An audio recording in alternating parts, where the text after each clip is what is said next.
ఆకాశవాణి వార్తలు చదువుతున్నది ఆరేపాటి వెంకటనారాయణరావు. దేశంలో కోవిడ్-19 నుంచి కోలుకుంటున్న వారి శాతం 92.41కి చేరింది. నూతన ఆవిష్కరణలు చేయాలని ప్రధానమంత్రి నరేంద్ర మోదీ దేశ యువతకు పిలుపునిచ్చారు. వ్యాపారాన్ని మరింత సులభతరం చేసేందుకు తాను హామీ ఇస్తానన్నారు. బీహార్ తుది విడత అసెంబ్లీ ఎన్నికల్లో మధ్యాహ్నానికి 25-30% పోలింగ్ నమోదైంది. భారత అంతరిక్ష సంస్థ ఇస్రో నేడు పిఎస్ఎల్వి C-49 రాకెట్ ప్రయోగించనుంది. అమెరికా అధ్యక్షుడిగా డెమోక్రాట్ అభ్యర్థి జో బైడెన్ గెలుపు దిశగా సాగుతున్నారు. దేశంలో కోవిడ్-19 నుంచి కోలుకుంటున్న వారి శాతం 92.41కి చేరింది. గడిచిన 24 గంటల్లో 53,000 మంది కోలుకున్నారు.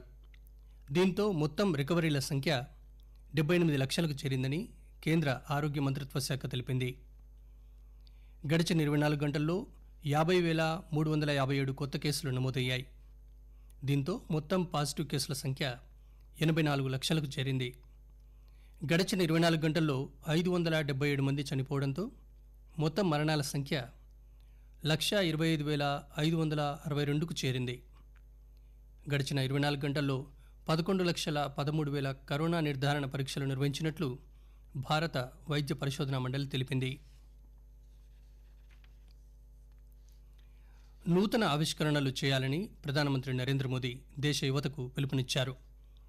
వ్యాపారాన్ని మరింత సులభతరం చేసేందుకు తాను హామీ ఇస్తానన్నారు.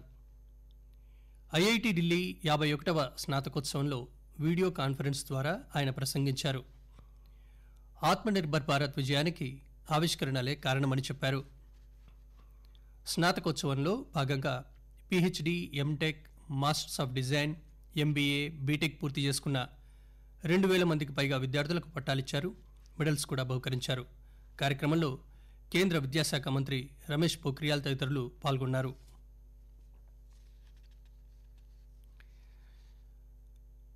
బీహార్ తుది విడత అసెంబ్లీ ఎన్నికల్లో మధ్యాహ్నానికి 25-30% పోలింగ్ నమోదైంది. 15 జిల్లాల్లోని 78 స్థానాలకు పోలింగ్ కొనసాగుతోంది.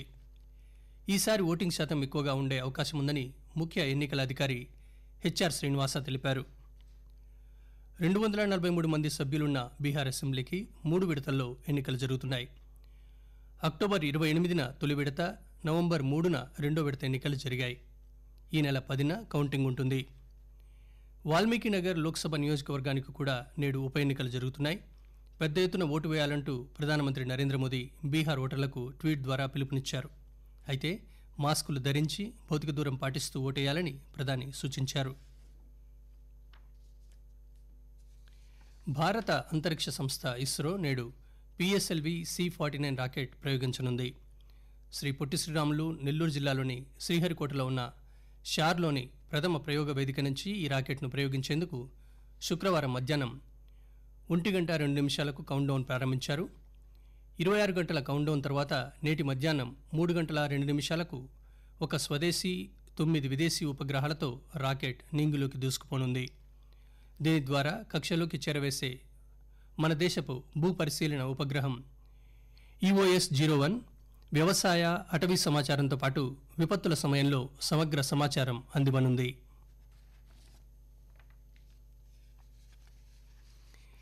కేంద్ర ప్రధాన సమాచార కమిషనర్గా యశ్వర్ధన్ కుమార్ సిన్హా నేడు బాధ్యతలు స్వీకరించనున్నారు. రాష్ట్రపతి భవన్లో రాష్ట్రపతి రామ్నాథ్ కోవింద్ ఆయన చేత ప్రమాణం చేయిస్తారు. గత ఏడాది జనవరి నుంచి సిన్హా సమాచార కమిషనర్గా పనిచేస్తున్నారు. కేంద్ర ప్రధాన సమాచార కమిషనర్ పదవిలో ఆయన 3 సంవత్సరాలుంటారు. అమెరికా అధ్యక్షుడిగా డెమోక్రాట్ అభ్యర్థి జో బైడెన్ గెలుపు దిశగా సాగుతున్నారు. జాతినుద్దేశించి ప్రసంగించిన ఆయన ఎన్నికల్లో గెలుపుపై ధీమా వ్యక్తం చేశారు. కోవిడ్, ఆర్థిక వ్యవస్థ, వాతావరణ మార్పులు తదితర క్లిష్ట సమస్యల పరిష్కారం కోసమే ప్రజలు డెమోక్రాట్లకు పట్టం కట్టారని బైడెన్ చెప్పారు. మరోవైపు Pennsylvania, Georgia, Nevada, Arizona, North కరోలినాలో ఇంకా ఓటింగ్ కొనసాగుతున్నందున సంయమనం పాటించాలని తన మద్దతుదారులను ఆయన కోరారు. ఆకాశవాణి వార్తలు వింటున్నారు. ప్రధానమంత్రి నరేంద్ర మోదీ, ఇటలీ ప్రధాని గుసెప్పే కాంటే మధ్య వర్చువల్ సమావేశం జరిగిన అనంతరం భారత్ ఇటలీ మధ్య వివిధ రంగాలకు సంబంధించి 15 ఒప్పందాలు కుదిరాయి. శక్తి రంగం, నౌకల తయారీ, మీడియా తదితర రంగాల్లో కుదిరిన ఒప్పందాలపై అధికారులు సంతకాలు చేశారు. కోవిడ్-19 సహా అంతర్జాతీయ సవాళ్లను ఉమ్మడిగా ఎదుర్కొందామని ఇద్దరు నేతలు పునరుద్ఘాటించారు. అంతకుముందు వర్చువల్ సదస్సులో ప్రసంగించిన మోదీ కరోనా తర్వాత పరిస్థితులను ఎదుర్కొనేందుకు ప్రజలు సిద్ధంగా ఉండాలన్నారు. కరోనాతో ఇటలీలో మృతి చెందిన వారికి భారతీయుల తరపున మోదీ సంతాపం తెలిపారు. రెండో ప్రపంచ యుద్దం మాదిరిగానే కోవిడ్-19 మహమ్మారిని ఒక చారిత్రక మలుపుగా ఆయన అభివర్ణించారు. కరోనా అనంతర పరిస్థితులను స్వీకరించేందుకు ప్రపంచ దేశాలు సిద్ధంగా ఉండాలన్నారు. ప్రపంచంలోని ఇతర దేశాలు కరోనా గురించి తెలుసుకునే ప్రయత్నం చేస్తున్న క్రమంలో ఆ వైరస్తో ఇటలీ ఇబ్బందులు ఎదుర్కొందని, దేశం మొత్తాన్ని సంఘటితం చేసి చాలా కష్టమైన పరిస్థితిని వేగంగా, విజయవంతంగా అదుపులోకి తెచ్చారని మోదీ అభినందించారు. స్వాతంత్ర సమరయోధుడు బిపిన్ చంద్రపాల్ జయంతి సందర్భంగా ఉపరాష్ట్రపతి ఎం వెంకయ్యనాయుడు ఆయనకు నివాళులర్పించారు. బిపిన్ చంద్రపాల్ ఇచ్చిన స్వదేశీ స్వరాజ్ పిలుపుతో దేశంలో దేశభక్తి జ్వాలలు ఎగసిపడ్డాయని చెప్పారు. స్వాతంత్రోద్యమంలో బిపిన్ చంద్రపాల్ సేవలు ఎప్పటికీ గుర్తుంటాయని వెంకయ్య చెప్పారు.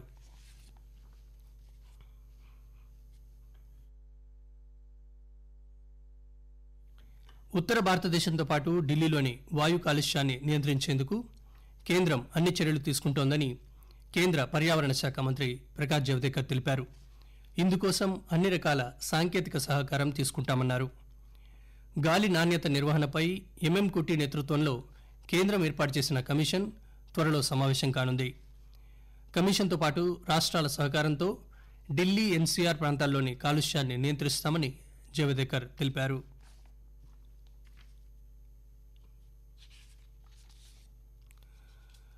కరోనా మహమ్మారి టీకా త్వరలోనే అందుబాటులోకి వచ్చే అవకాశాలున్న నేపథ్యంలో దేశవ్యాప్తంగా కరోనా వైరస్ వ్యాక్సిన్ పంపిణీకి కేంద్ర ప్రభుత్వం ప్రయత్నాలు ప్రారంభించింది. టీకాలు వేసేందుకు అంగన్వాడీ కేంద్రాలు, పాఠశాలలు, పంచాయతీ భవనాలు సహా ప్రభుత్వ సముదాయాలను వినియోగించాలని నిర్ణయించింది. అవసరమైన టీకా పంపిణీ బూతులను గుర్తించే బాధ్యతను రాష్ట్రాలకే అప్పగించింది. టీకా సరఫరా నుంచి పంపిణీ వరకు మొత్తం ప్రక్రియను కేంద్ర ఆరోగ్య శాఖ ఆధ్వర్యంలోని డిజిటల్ విభాగం ఈ-విన్ ద్వారా పర్యవేక్షించనున్నారు. లబ్దిదారులను గుర్తించేందుకు సందేశాలు పంపడం సహా ప్రతి ఒక్కరికి క్యూఆర్ కోడ్ను ఇవ్వనున్నారు. భారత్కు వచ్చే అంతర్జాతీయ ప్రయాణికులకు కేంద్రం కొత్త మార్గదర్శకాలు వెల్లడించింది. ఆర్టీపీసీఆర్ పరీక్షను చేయించుకోకుండా భారత్కు వచ్చేవారు 14 రోజుల స్వీయ నిర్బంధంతో పాటు టెస్టు తప్పనిసరిగా చేయించుకోవాలని స్పష్టం చేసింది. ఒకవేళ విమానాశ్రయాల్లో ఆ మేరకు ఏర్పాట్లు లేకుంటే 14 రోజుల పాటు క్వారంటైన్లో ఉండాల్సిందేనని తేల్చి చెప్పింది. ఆ 14 రోజుల్లో 7 రోజులు ఇన్స్టిట్యూషనల్ క్వారంటైన్, మరో 7 రోజులు ఇంట్లో ఉండాలని స్పష్టం చేసింది. ఈ మేరకు ఆగస్టు 2 నాటి మార్గదర్శకాల స్థానంలో కొత్త వాటిని కేంద్రం జారీ చేసింది. అంతర్జాతీయ ప్రయాణికులందరూ తమ ప్రయాణానికి ఖచ్చితంగా 72 గంటల ముందు www.newdelhieairport.in పోర్టల్ ద్వారా స్వీయ ధృవీకరణ పత్రం సమర్పించాలని, లేదంటే విమానాశ్రయాల్లో దిగిన తర్వాత అక్కడి కౌంటర్లలో వ్యక్తిగతంగా అందించాలని కేంద్రం తెలిపింది. ఐపీఎల్ పోటీల్లో భాగంగా అబుదాబిలో గత రాత్రి జరిగిన ఎలిమినేటర్ మ్యాచ్లో సన్ రైజర్స్ హైదరాబాద్ జట్టు రాయల్ ఛాలెంజర్స్ బెంగళూరు జట్టును 6 వికెట్ల తేడాతో ఓడించింది. రేపు అదే వేదికపై హైదరాబాద్ జట్టు ఢిల్లీ క్యాపిటల్స్ జట్టుతో సెకండ్ క్వాలిఫైర్ మ్యాచ్ ఆడనుంది. మ్యాచ్లో గెలిచే జట్టు ఫైనల్కు చేరుకుంటుంది. మరోవైపు బెంగళూరు జట్టు టోర్నమెంట్ నుంచి తప్పుకుంది. డిఫెండింగ్ ఛాంపియన్స్ ముంబై ఇండియన్స్ జట్టు దుబాయ్లో జరిగిన ఫస్ట్ క్వాలిఫైర్ మ్యాచ్లో ఢిల్లీ జట్టును 57 పరుగుల తేడాతో ఓడించి ఫైనల్కు చేరుకుంది. ముఖ్యాంశాలు మరోసారి. దేశంలో కోవిడ్-19 నుంచి కోలుకుంటున్న వారి శాతం 92.41కి చేరింది. నూతన ఆవిష్కరణలు చేయాలని ప్రధానమంత్రి నరేంద్ర మోదీ దేశ యువతకు పిలుపునిచ్చారు. వ్యాపారాన్ని మరింత సులభతరం చేసేందుకు తాను హామీ ఇస్తానన్నారు. బీహార్ తుది విడత అసెంబ్లీ ఎన్నికల్లో మధ్యాహ్నానికి 25-30% పోలింగ్ నమోదైంది. భారత అంతరిక్ష సంస్థ ఇస్రో నేడు పిఎస్ఎల్వి C-49 రాకెట్ ప్రయోగించనుంది. అమెరికా అధ్యక్షుడిగా డెమోక్రాట్ అభ్యర్థి జో బైడెన్ గెలుపు దిశగా సాగుతున్నారు. ఆకాశవాణి వార్తలు ఇంతటితో సమాప్తం.